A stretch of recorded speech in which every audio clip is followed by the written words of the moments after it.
Hello' guys, কি খবৰ আপোনালোকৰ? ভালনে? মোৰো ভাল। আহকচোন আপোনালোকলৈ অন্য এটা ৰেচিপি লৈ আহিছোঁ। ৰেচিপিটো কিনো ব'লক ভিডিঅ'টোৰ মাজলৈ। এয়া চাওক, জহা ভোল দুটা লৈ আহিছোঁ। আৰু ৰেচিপিটো কি হ'বলৈ গৈ আছে গম পাইছে নহয় জানো? জহা ভোলৰ লগত মাছৰ জোল বনাম। মই বনোৱা নিচিনাকৈ বনাই খাবচোন, বহুত টেষ্টফুল হয়। কোনে কোনে খাই ভাল পায় বাৰু? জহা ভোল বনালে পূৰা গোন্ধ ওলাই থাকে নহয় জানো? এয়া জহা ভোলটো চাওক, মই এনেকৈ বাকলি গুচাই লৈছোঁ, নহ'লে আপোনালোকে চুচি দিবও পাৰে, কোনো কথা নাই। আপোনালোকে যিদৰে ভাল পায় তেনেদৰে কৰিব। এয়া জহা ভোল মই ওপৰে অলপ বাকলিটো গুচাই লৈছোঁ। ধুনীয়াকৈ ধুই মেলি এয়া কাটি লৈছোঁ টুকুৰা টুকুৰিকৈ। আপোনালোকে যেনেদৰে ভাল পায়, মই এয়া দীঘল দীঘলকৈ কাটি লৈছোঁ। টুকুৰা টুকুৰকৈও কাটি ল'ব পাৰে। এয়া কটা হৈ গৈছে। গেছটো অন কৰি মই কেৰাহীখন গৰম হোৱাৰ পিছতে তেলখিনি দিছোঁ। তেলখিনিতে পিঁয়াজ দিছোঁ, আদা নহৰু আৰু এয়া জলকীয়া দুটা দিছোঁ। তাতে মই এখিলা তেজপাত দিছোঁ। দেখিছেনে? এবাৰ লৰাই দিছোঁ।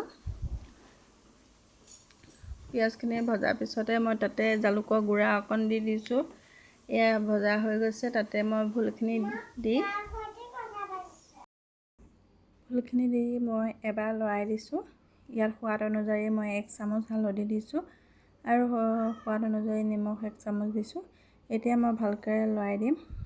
এতিয়া ইয়াতে ঢাকনি এখন লগাই দিছোঁ। ঢাকনখন লগোৱা 1-2 মিনিটৰ পিছত ঢাকনটো খুলি এয়া চাওক, ভোলৰ পৰা পানী ওলাইছে।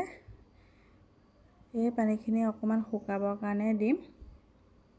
এবাৰ মই লৰাই দিছোঁ। আকৌ পানীখিনি শুকাওক, অকণমান টাইম সিজিবলৈ দিছোঁ। কোনে কোনে খাই ভাল পায় ভোলৰ জোল মাছৰ সৈতে, কমেণ্ট বক্সত জনাবচোন।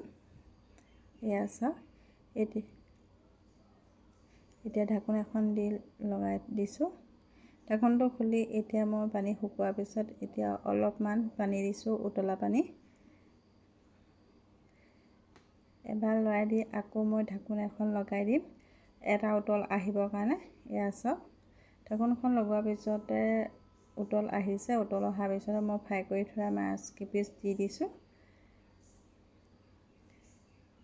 এয়া মাছ দিয়াৰ পিছত মই এতিয়া আকৌ ঢাকোন এখন লগাই দিম, ভালদৰে উতল আহিবৰ কাৰণে।